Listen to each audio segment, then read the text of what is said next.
Hi. Hi, good evening, everyone. Hi, teachers, and welcome to the second JITBAG webinar. We are super excited to have you here tonight. The topic is Tefariki, the New Zealand Early Childhood Curriculum, and is overview for all our relievers, both qualified and unqualified. The webinar, as you know, is hosted by JITBAG and our expert Tanya, who I really would like to thank for all the support and for sharing her expertise with us, and who I will introduce shortly to you. Before we start, I just want to tell a little bit of about me. I'm Betty, and probably you know me already because I always send my list of vacancies and reach out to all of you to ask if you are interested in a full-time permanent job, because that's my role. At JITBAG, I look after permanent recruitment, and I work with you teachers, and I work also with centers. And my main goal is to understand how to help both to find the right match for each other. So as I always like to hand my email, if you are looking for a career change or to grow in your role, I'm always happy to get to know you all and have a chat, because I like to understand how I can help you and understand your needs, and also perhaps try, to push and instill a little bit of that bravery that we all need to leave our comfort zone and to jump into new adventures.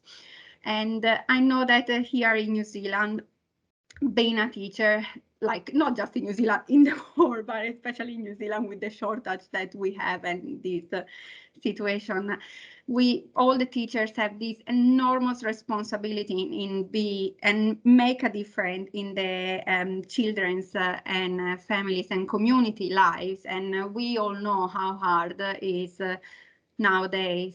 So I just want to let you know that you guys are not alone in your journey, and JITBAG, me and all our staff members, we are always here to support all of you.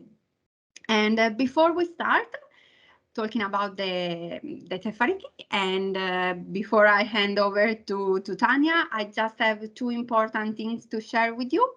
The first one is about questions. So for any question that you might have, just please hold them till the end and type them in the chat area. And then we will have the time to answer all of you.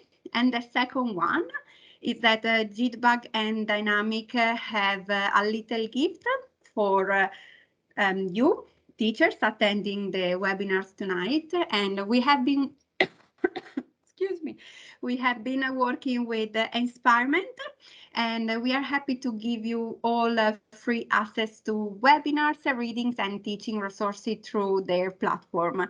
And tomorrow you will receive an email with the link to use for this free registration. But now I just hand over to Tanya, who will talk about Tefariki. Thank you, Tanya. Got it. Thanks for that.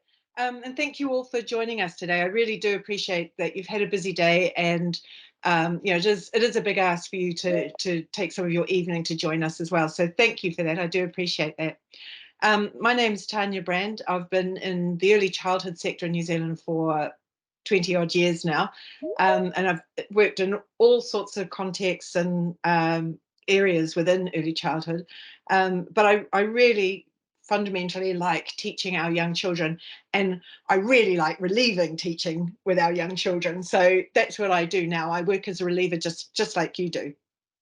When I was asked to deliver a presentation, we had quite a lot of topics on and ideas of what we could talk about, but I kept coming back to our early childhood curriculum, Te Whāriki, mainly because as relievers, we're continually walking into centres that are chaotic and busy and understaffed, and we don't often have the luxury of a head teacher or a centre manager giving us the time to tell us exactly what their centre is about, what their philosophy or values are. But whatever those values or philosophies are, it will be underpinned by Te Whāriki. So I thought for our especially for our unqualified relievers or relievers who are new to teaching in New Zealand, a really broad overview of what our early childhood curriculum is about could be of real value. So that's essentially what we're going to be looking at today, and how, hopefully, how that might inform our relieving work. Just before we sort of get into things, when we're talking about curriculum, we've got the early childhood curriculum as in the document itself, but also curriculum is everything that's happening in the centre. It's everything and everyone that's happening in there. That is also curriculum on another level as well. And Te Whāriki is a document. It's not a how-to, but it's a framework for for each learning community or each centre to develop its own curriculum. So we're sort of, when we talk about curriculum, we're talking about it on two different levels there. Just to start off with some factual information around the document, around the physical curriculum. It's a bicultural document. The English version is back to back with the Maori version, which is a curriculum in its own right. It was developed after a period of quite intense consultation with people within the sector. And the first edition, which is the brown copy that you see there, was published in 1996. It was updated in 2017 to keep up with educational research and societal changes. Its basis is in a sociocultural and kaupapa Maori theory, alongside Bronfenbrenner's bioecological model of learning. So those foundations are very, very much embedded in social relationships and interactions. You'll see either or both of these copies in any of the centres that you work in, and I'd really, really recommend that you pick it up and have a look, just to give you some broader idea of what this is all about. It's also available online through the Ministry of Education, and if you wanted to, you can also request that the ministry send you your own hard copy of the curriculum too, so you can have one of your own. Because it's got these sociocultural theories at its essence, the curriculum has an emphasis on learning through play. It's not the sole approach for learning, but it is a really powerful one. Now, play is often dismissed as something that's trite and inconsequential. It's the opposite of work. So, but one of the ways that I like to talk about it with people is that if you get a new phone, very few people will sit there and read the manual before they get out their phone and start looking at it. But if you've got it, if you're like me, you'd get your phone and you'll play around with it. You'll press buttons, you'll go back and forth, you'll backtrack, you'll use all sorts of, you'll muck around with it, you'll play with it. And that's where I would get my most learning from that phone. That's also backed up with the manual and with YouTube and Google and with other people's knowledge and with my own previous knowledge as well. But learning through play is it's a really powerful approach to learning. That could be a whole presentation in itself, just learning through play. So it's really helpful to be aware of the curriculum's aspiration statement. It's the aim to have every child in an early childhood setting leave the early childhood setting having met this aspiration in their own context. So it's a statement that encompasses the diversity of the early childhood centres, the different communities that we work in, and the children themselves, from gifted and talented to special needs to your typical learner and everybody in between. The central concept of this statement is the image of the child. In different eras and different cultures, there have been different images of children. And what that image is directly impacts on how we view teaching and learning, what we think teaching and learning looks like. So if you have a think yourself about what your image of the child is, and how that sits with this statement.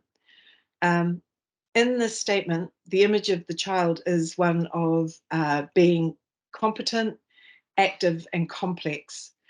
So what does teaching and learning look like if you hold this image of the child?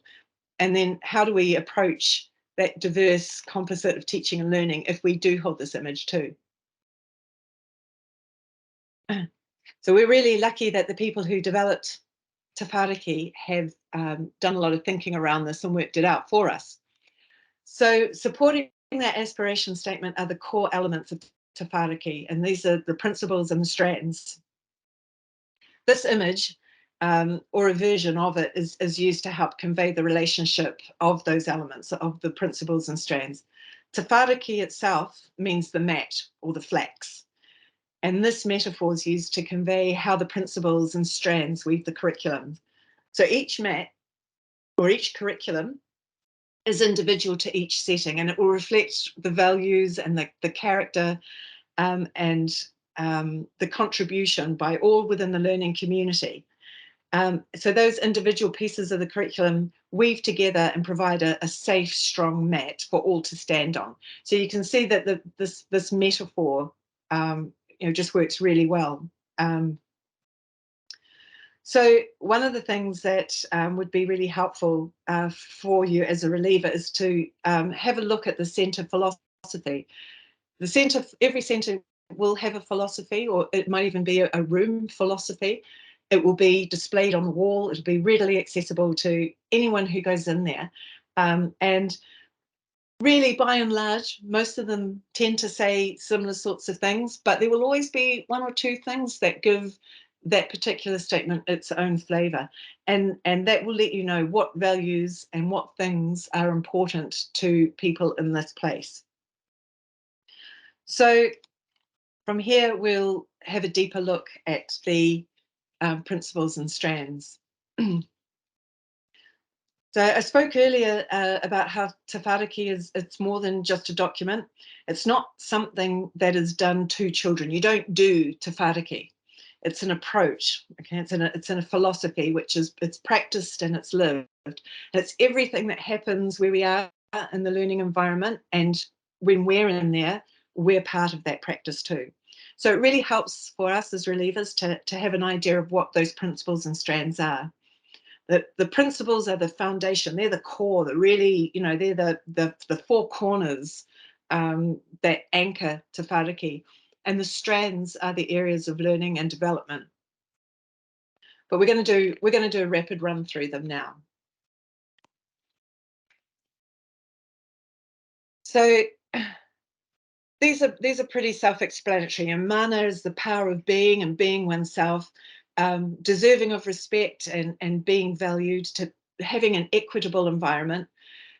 We have opportunities to participate and to contribute as well, and have the agency to make decisions, to test ideas and follow interests. So all teachers need to think about the space that children have to safely work through these ideas and plans that they have, and to scaffold our support for children. And this means active attention, reading when to step in and when to step back. But as relieving teachers, we need to think about how we are supporting a culture of empowerment among children, how our actions and words are showing that these elements here are valued. One of the things that I find really useful is to sort of check in with myself about this particular principle is what I'm doing empowering learners, or am I disempowering learners? Once you think about things in that respect, it's quite different.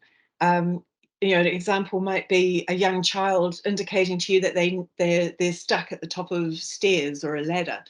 It would be really easy to go along and just pick that child up and put them down, but it would be much more empowering to help that child learn how to get down themselves. And they might not do that the very next time, but if we keep doing that, that is more empowering for the child. So it's a little bit like that proverb of give a person a fish and they eat for a day, teach them to fish and they eat for life. So that could be a helpful way of thinking about how you're helping support this principle.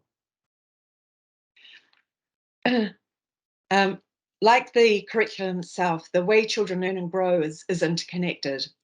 For Maori children, time and space is also recognised as part of their holistic development. This particular principle includes the environment and the relationships within it, and the impact, how that impacts on what the child will learn. So that comes back to that idea of image of the child as being competent and capable of learning, and being a really complex being too. For us as teachers, an awareness of the potential of learning occurring for children within an experience is essential, and also that awareness that multiple working theories are developing at any one time too. What is quite useful here is thinking about how our learning intention is not necessarily the learning outcome, but being open to where children will take us, the unexpected directions they will take us. And we've all been there where we've thought something's going to happen and they take us off in another direction completely. Being able to run with that is part of this idea of being aware and open to their development and their multiple learning working theories. If we are mindful of that and are open to things, and we can follow children's genuine interest, that will inform what we do next. And that's true whether that's the next minute or what we do in the next hour or what we do in the next week. If we can capture that genuine interest and build on it, children will remain engaged and focused, and that makes our job easier. The third principle is family and community. So the wider world of family and community is a really integral part of the early childhood curriculum. So learning doesn't start and stop when children arrive at the centre. So that comes back to that weaving metaphor again. So affirmation of home culture and language supports children's sense of well-being and sense of belonging, that they have a place here. The continuity between the home and centre, building home connections, and connections to existing knowledge are all part of every teacher's job. And family participation is really important to that. One of the challenges in many of the centres that we work in is parents are often on their way to somewhere else. They're in and out, they're dropping off, they're picking up, they've got to be somewhere else. So centres have to be more innovative in the ways that they develop these relationships with parents and caregivers, and there's often a lot of things that are happening behind the scenes that as relievers we're not privy to. So just be aware that there's often a lot of communication and information that we're not necessarily exposed to.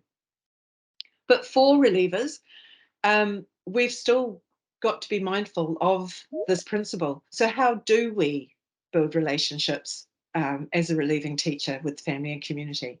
It really comes down, I think, to what's appropriate. It will depend on the assignment, and it could be as simple as just, oh, hi, I'm Tanya, I'm here as a reliever today, to a more formal introduction if you're in a long-term assignment. So when it's appropriate, share what children have been doing during the day, the activities the child has been involved in, what you saw that they enjoyed. So you've been with the child all day, you should be able to share what's been happening if asked. But really, I can't stress it enough to keep it positive. Be really aware of the language that you're using doing this. There's all sorts of reasons that are related to whāriki and the curriculum. We keep things framed positively, but if you just remember, children will almost certainly hear anything that's being shared. And you also don't know the consequences once a child leaves the centre if your words are being perceived as negative by the parents. So be really mindful of keeping any comments you make positive. If it's something significant you want to share with a parent, run it past one of the permanent team members first. The final principle is one of relationships. This is lifted straight from Te Whāriki, word from word, because I don't think you can say it any better than that. It really stresses that relationships are not limited to those between people. For Māori, the past and present and future is also included in this relationship statement. So building respectful relationships is really integral for effective, genuine curriculum to develop. So for us, for teachers, we're really pulling in aspects of holistic development and empowerment as well when we look at this particular principle. For us, we need to consider the environment and the resources in it. For example, if we're working with babies, what are the materials and textures that they are having access to? What's the ratio between man-made and natural resources that are available? How do the permanent teachers manage unwanted behaviour and promote positive interactions? And am I, as a teacher here, am I modelling the behaviours and language that are integral to respectful and responsive relationships? So those are just sort of some of the things to think about when we are considering this lens of relationships within our teaching practice. So those are those really core solid foundations that we talk about as principles in Te Whāriki. So we'll move on to the strands now. So remember that the strands are the areas of learning and development, and it's through those strands that we support the development of children developing learning dispositions. So that's habits of being, attitudes to learning that we're wanting to support. So a child's well-being has to be nurtured for them to be ready, willing and able to learn. We know ourselves what it's like if we are under par, if we're not feeling well, if we're tired, cold, hungry, all of those things impact on how readily we are to engage with our environment or other people. So children are the same. So their well-being, their emotional well-being, their physical well-being, they need to be comfortable to be able to engage in learning experiences. And this can be really tricky for relieving teachers to be aware of. When we're walking into centres for the first time, we don't know any of these children really, and sometimes it can be a tricky thing to help support with children. Again, it comes back to the idea of relationships. Knowing children. That can mean the difference between well, it can be the difference in our response. A crying child, if we know the reasons that they're crying, it might be all the difference between having genuine comfort to a boring cuddle. So the well-being strand, we're sort of looking, some of the learning dispositions that we're looking to support there are resilience and tolerance, trust, coping with uncertainty, self-knowledge, self-control. These are all the sorts of things that we're looking to support through the strand of well-being. The strand of belonging, a strong sense of belonging supports a children's learning opportunities. If they've got a really good sense of this is my place and I belong, they're going to be more willing to take risks and be a part of what's happening. As relieving teachers, we need to think about when we go and we need to think about, is there anything that we need to know specifically about any of the children? For example, is anyone currently biting if they get frustrated? Is there anyone who has a particular learning need or emotional need? And what approaches are the permanent staff employing around these children? How are the permanent teachers modelling the expectations of behaviour? For example, are they using a lot of associative praise? Don't be afraid of going to a teacher if you're feeling unsure of how to handle a situation, or if you're feeling uncomfortable around, where to, how to react to children's behaviour. Permanent teachers would much rather that you do that than try and wing it without confidence. So this strand of belonging, the dispositions we're sort of trying to support here are things like emotional awareness, sharing, purpose, participation, contribution. Um, that's the sort of thing that we're looking at supporting through this strand of belonging. It's not the only things, these are just, some of the things. Contribution is the third strand. For a relieving teacher, some of the things for us to consider are the quieter, less assertive children having the same opportunities as the more confident children in the centre. Is the environment that we're offering, is that giving opportunities for a range of interests and abilities to be practiced and explored? How are we supporting an equitable learning environment? What behaviours and play are we recognising and valuing? What's our body language saying? Where are we positioned in relation to the children, and how responsive are we to their actions? What resources are we using?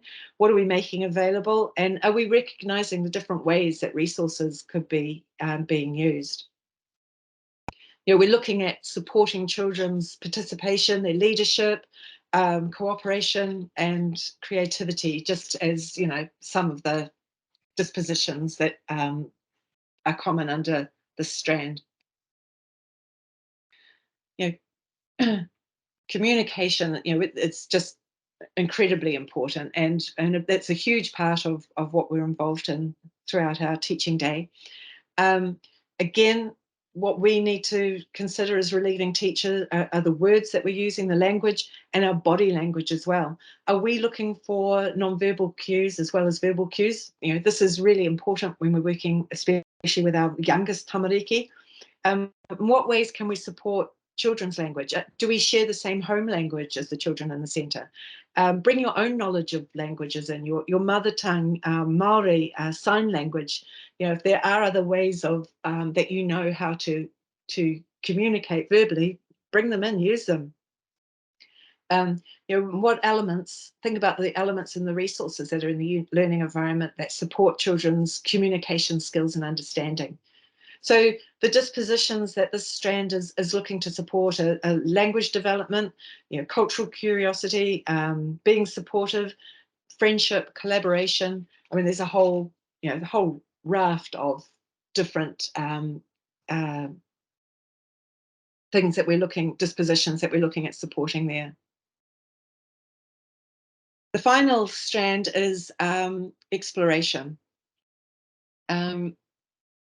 And things for us to think about as relieving teachers is how are we modelling investigation and inquiry? Are we modelling the language of learning? Things like, I wonder, and what would happen if, and oh, I didn't expect that, I'm going to try again. And, mistakes are part of your visible learning. Trial and error is a valid learning strategy. Are we showing that in things that we do? So some of the dispositions that we're looking at supporting through this strand of exploration is bravery, innovation, prediction, respect for the natural world, using tools, developing theories, testing ideas, problem solving. There's there's a whole raft of dispositions that are supported through this strand of exploration. So hopefully you're getting an idea of how the principles and strands are intrinsically linked and form together a framework to help guide teachers in supporting children's learning. So just to conclude, as we're looking at Te Whāriki, it's really appropriate we end with a quote lifted from its pages that encapsulates why what we do is so important. So the early childhood centres that we work in are filled with children who are living their lives there. They're not in a holding pattern until they're picked up and their real lives and learning start. So it's happening right here and right now. So when we take on the role of relieving teacher, we take on the responsibility of supporting that living and learning the best that we can. And Te Whāriki is a curriculum that I think provides a guide to help achieve that aim. So it might not feel like it at this point, but it has been a really brief overview of our early childhood curriculum. And hopefully this little glimpse is really helpful for you in helping understand the concepts that support Te Whāriki. And ultimately the work that you do. So thank you for your time. And we're just going to go on to any questions or comments that we've got for now.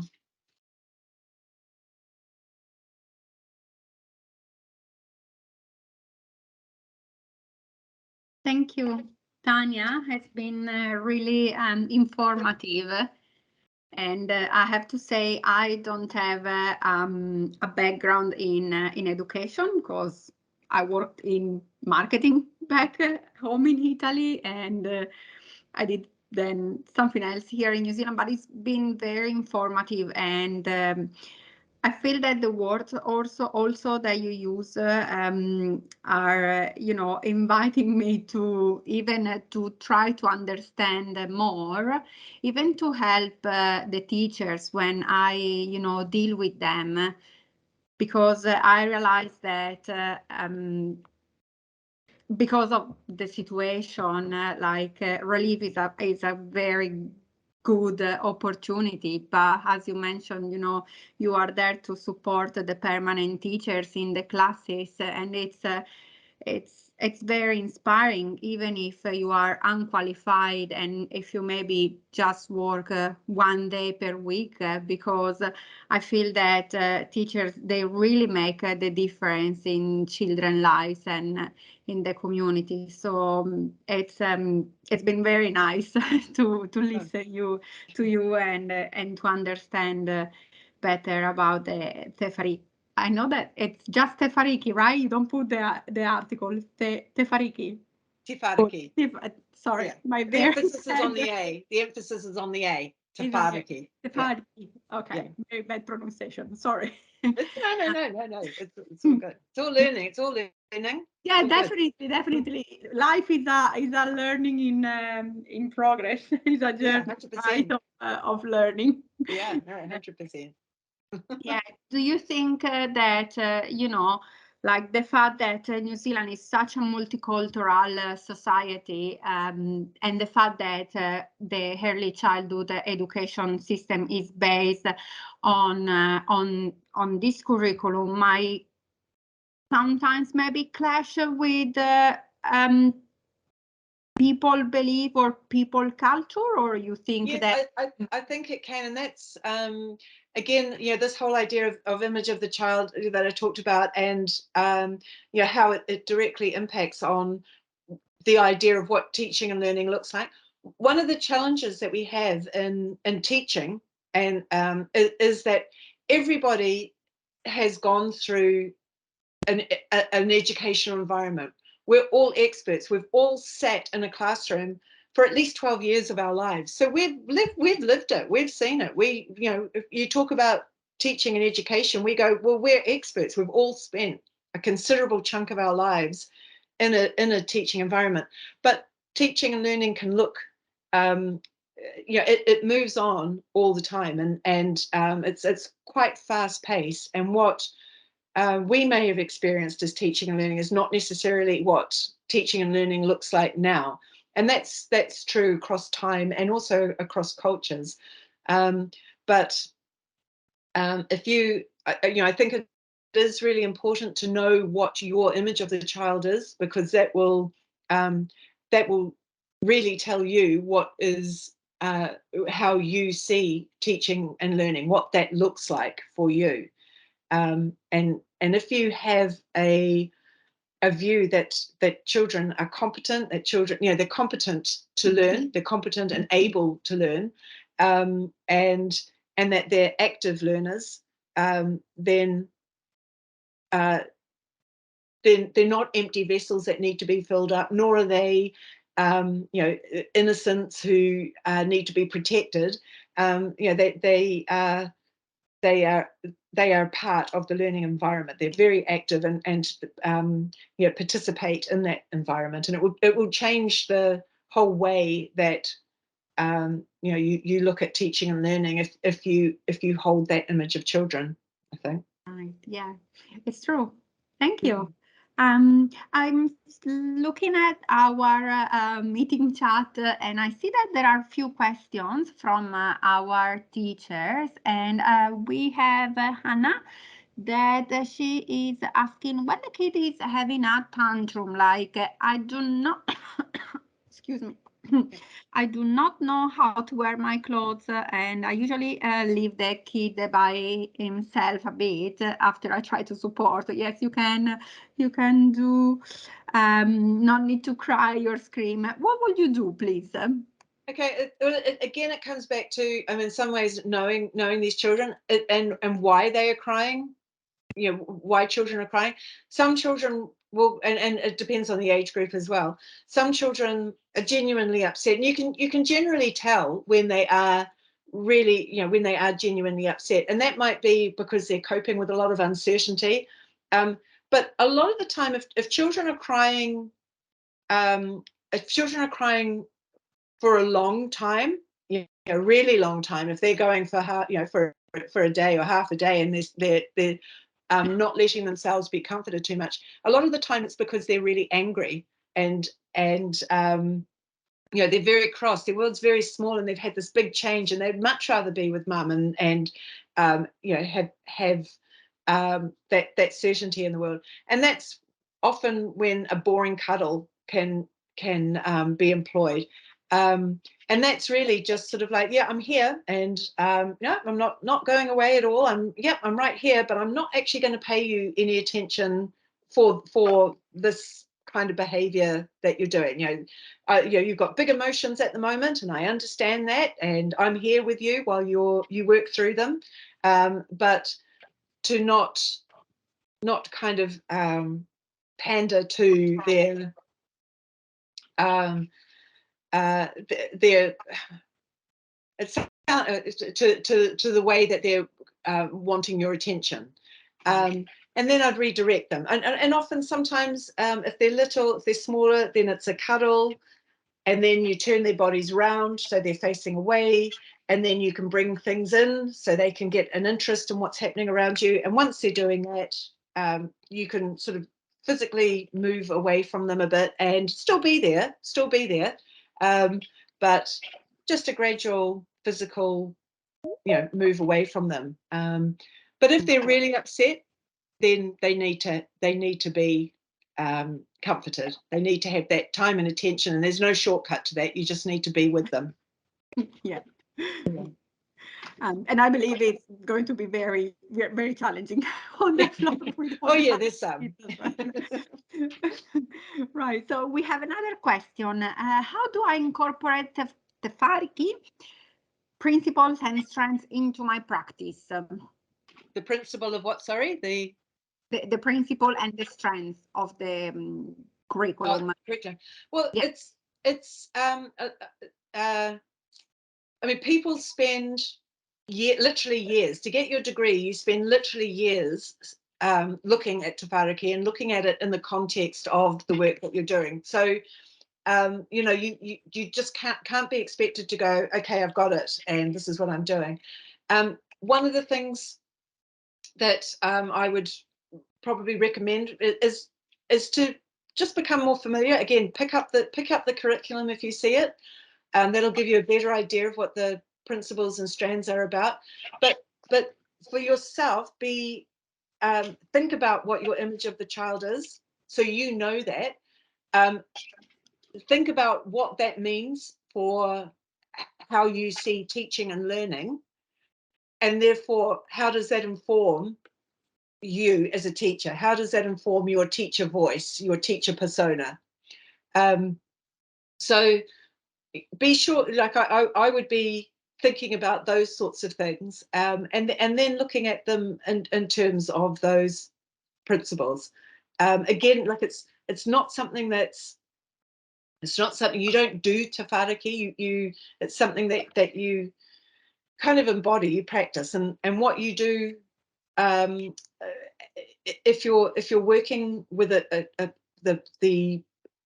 philosophy or an approach that comes from Te Whāriki, you'll be doing it will be the same for everybody within your environment, anyone within your learning community. You'll be applying those principles and strands to your colleagues and to the parents that you meet, as well as the children that you're working with. Nice. Thank you. We have another question that is more like looking for suggestions and advice. We have a teacher that she's struggling with recognizing and responding to children's learning. So, what kind of advice you can give her? Okay, so you really, I mean, again, this is where the principles and things come in. Again, relationships. If you know the children well, that helps you be able to recognize what's significant for that child. Again, it comes to what's significant, and it might be absolutely something that's not connected to the actual learning activity that you're involved with at the time. You know, what is it about? Like if you're working around a water trough, for example, and you might have something that's set up there that you're looking at, you know, tipping and pouring, or the mixing of colours. None of those children who are around the water trough are going to be learning exactly the same thing. You know, you're not going to be able to come away from that and go, well, today we learned about, you know, mixing colours or tipping and pouring and quantity and weight, because everyone is going to be learning different things, and it's really actually knowing the children well that allows you to recognize the significant learning. You know, for one child, it might be how the water falls when they pour the water to the side, and another one might be the puddles that it makes, and that the footprints that they make as they walk through. And for another child, it might just be that they are joining in a group activity that they wouldn't usually join in. You know, somebody else, that might be that they're standing next to the person that they think is the, you know, the coolest person in the whole of the center, and you know, that could be what's significant for them. So it's really being focusing your attention on the children, knowing them well, and being really open to what their cues are telling you is significant for them. You know, listen to their language, watch their body language. Where are they going? What are they staying focused on?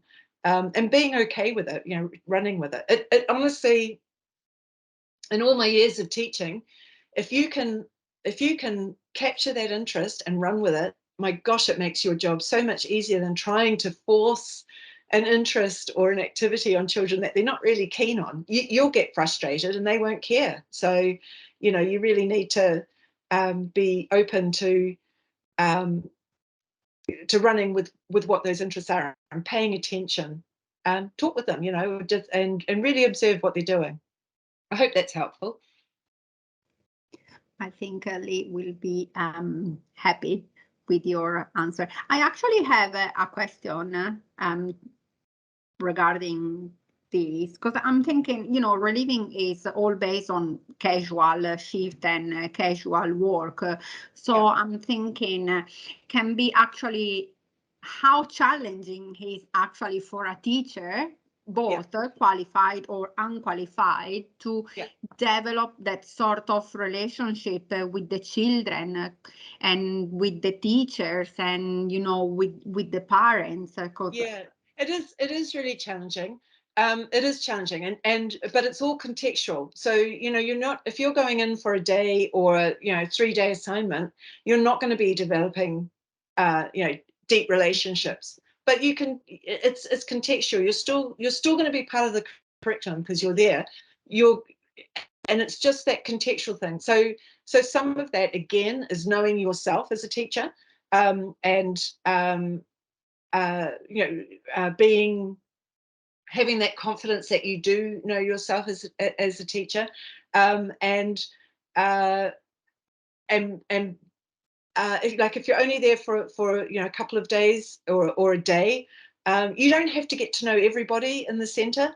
You know, there might be 3 or 4 children that that you know, you sort of really click with and work with for you know, a lot of the day.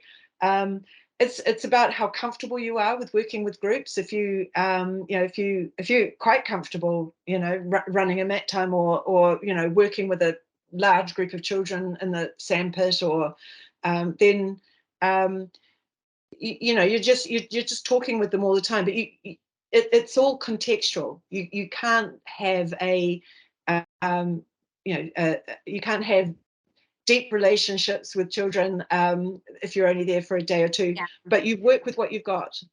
Yeah. You don't be scared of the children and sort of think, well, I'm only here for a day. That's really boring. Get stuck in and get involved, talk with them, Get a permanent run with what you're full-time doing. job. Yeah. Sorry, I always try to convince everyone. Yeah.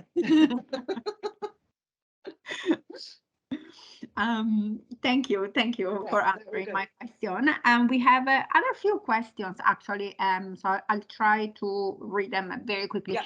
Mendel, she or he, sorry, is asking if this principle and strands of the three. I can say it with the right accent. Oh, no, it's okay. It's all good.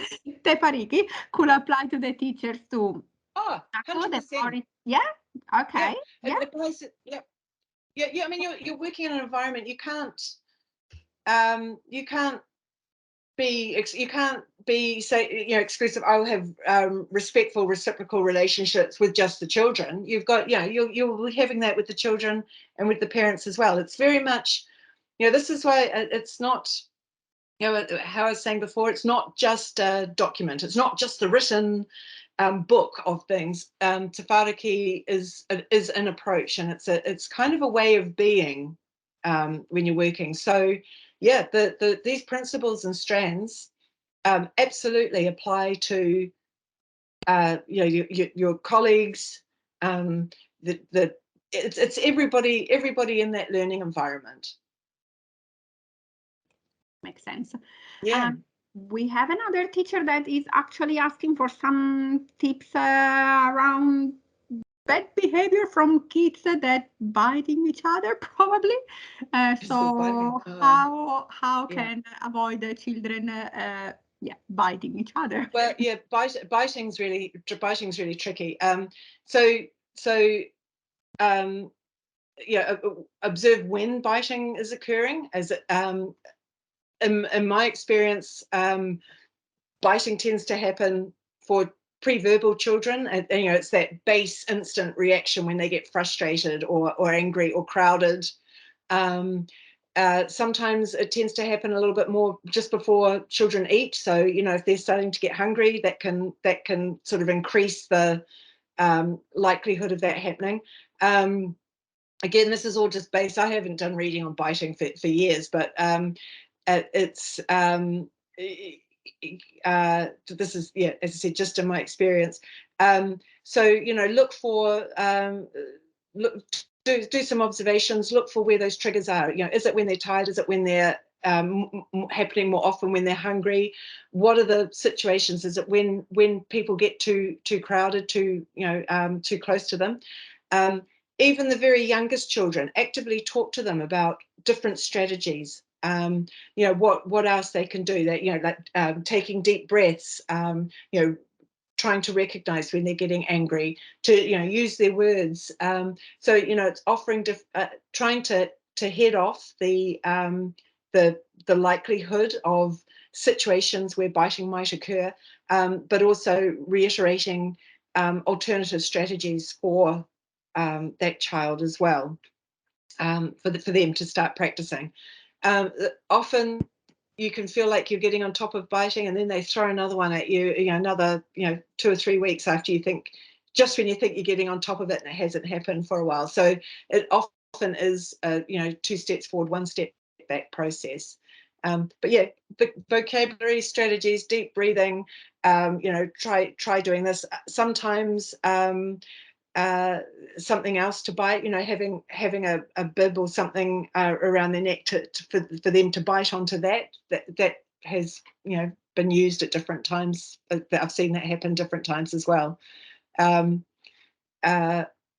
that's all I can offer, I'm afraid. Sorry. Yeah, no, it was very good answer as well. I'm noticing that we have just 5 minutes left in our meeting, and we have actually a few questions. So I'm wondering actually if could be good to write down this question, and if you have some time tomorrow, maybe to answer. Sure. because I think it's fair to give opportunity to everyone, the opportunity to everyone to have their answer for the question. Yeah. I can squeeze maybe another one. How can we help a stressed teacher who is having trouble communicating what they need? Oh, that's every other teacher, really, isn't it? Um, so hang on. So the question: how can we help a stressed teacher communicate what they need? Yeah, who is having trouble communicating what they need. So yeah, Okay. yeah. Yeah, I don't think I have any easy answers for that. Again, I suppose if you're looking at those principles of Te Whāriki, are they is that teacher feeling a sense of belonging? Is that teacher, obviously their well-being is being compromised in some way. So I suppose it's just talking with them and finding out how that can be rectified. Is there sometimes I know it sounds probably the reverse of what it should be, but sometimes if teachers don't have a sense of agency, that can sometimes cause some stress. If they feel like they're constantly being told what to do and do it this way and do it how I like it and do it, that can cause a lot of stress levels. But if they've given some agency, some uh, space to have decisions and to see it through, no matter what, if the outcome is what was intended or not, but just having that agency can sometimes help de-stress teaching situations.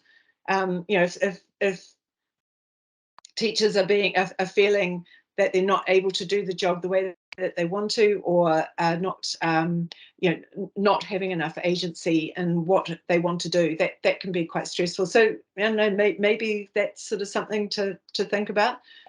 Maybe in this case, and in terms of the context of this presentation, maybe looking at that teacher or talking to that teacher within the context of those strands and principles could be a way forward.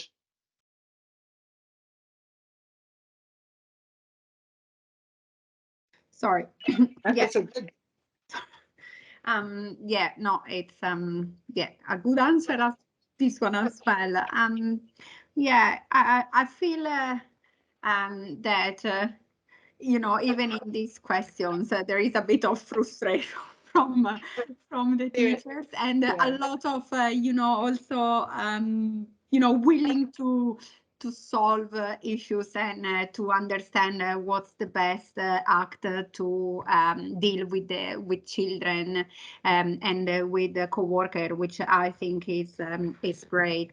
So you were saying that there is always like a sort of information book, the manual of the curriculum in every center Yeah, should be there. yeah. Every centre should have a couple of copies of Te Whāriki laying around. If you go, it will either. Oh, I've got them here actually. So this is the current copy, the green one, and this is the original version. So they will be around in the centre, but yeah, it's also Te Whāriki is also available online on the Ministry of Education's website, and it's through them as well that you can order your own copy to be sent to you. Oh, okay, Yeah. perfect. So teachers, if you want your copy, yeah, have a look on the Ministry of Education website. And I think we have done with our time, Yep. unfortunately. And Tanya, thank you very much again for sharing, your knowledge around Te Whāriki and gave us all these tips around how to make our experience in the center as a reliever better for ourselves and for the children and our co-workers. And thank you, teachers, to attend our webinars tonight from all around New Zealand, which I think is great. It's very nice to see all of you and having, tonight here to share all this information. I hope you enjoyed the webinar. And yeah, if you have any other question, feel free to contact your area manager or myself or Shefali. And will be very happy, to support you with anything that you need. And as I said, if you are thinking about changing your career, yeah, definitely give me a call. Happy to support you in that. So thank you again for the time tonight that you dedicate to us. Thank you. And of course, thank you to JITPAG and Dynamic that organized the webinar for us.